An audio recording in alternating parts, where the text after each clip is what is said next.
किशोरी जी बोली आज हम वंशी बजाएंगे, तुम सुनो। ठाकुर जी बोले अरे श्री जी आप ऐसा मत करो, आप तो बैठ के केवल सुनो, आप तो केवल आनंद करो, आप तो केवल नृत्य करो, आप मत बजाओ। सब ललता विशाखा बोली क्यों डर रहे हो कि तुम तो बढ़िया बजा देंगी, इन्हें अंदर संकोच लग रहा है। ठाकुर जी बोले नहीं नहीं संकोच की बात ना है श्री जी, तो भैया हम तो बढ़िया ही बजाएंगे, लेकिन हे श्यामाजू आप तो केवल सुनो, आप मत बजाओ। किशोरी जी बोली आज तो यही हट है कि हम वंशी बजाएंगे, हमें वंशी दो।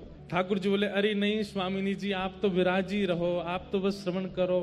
ललता विशाखा इतने तो पहुंच गई, हाथ पांव पकड़ लिए। ठाकुर जी बोले दो हमें वंशी, आज श्री जी बजाएंगे। और वंशी ले जा करके किशोरी जी को पधराते, बोले आप वंशी बजाओ। ठाकुर जी बोले देखो मेरी बात मान जाओ, जे तुम पे नए बजेगी। ललता विशाखा बोली श्री जी आज बजा के दिखाई दो, जे बहुत इतरा में इन्हें यूं लगे इन पे ही आवे सबरे कला सबरे गुण इन पे ही आवे, आपने बजा के दिखाए दो। ठाकुर जी दूर हाथ जोड़ के खड़े हैं।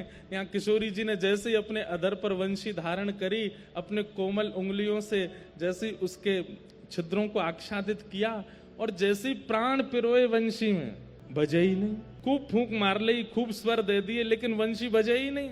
ललता विशाखा ठाड़ी है गई ठाकुर जी के आगे, कहा टोना करके आए हो जी क्यों ना बज रही। अरे मैं पहले ही मना कर रहा हूं जी ना बजेगी, इन पे क्यों नहीं बज रही है। हमारी श्यामा जी तो खूब सबरे वाद्य ने बजा ले, सबरे कोई कला ऐसी नहीं है जो हमारी किशोरी जी पर नहीं आवे। अरे महाराज जब किशोरी जी चले तो उनके नूपुरन से ध्वनि प्रकट होवे, उन ध्वनि को सरस्वती लिखवे बैठ जाए कि कोई संगीत के नए राग प्रकट है रहे।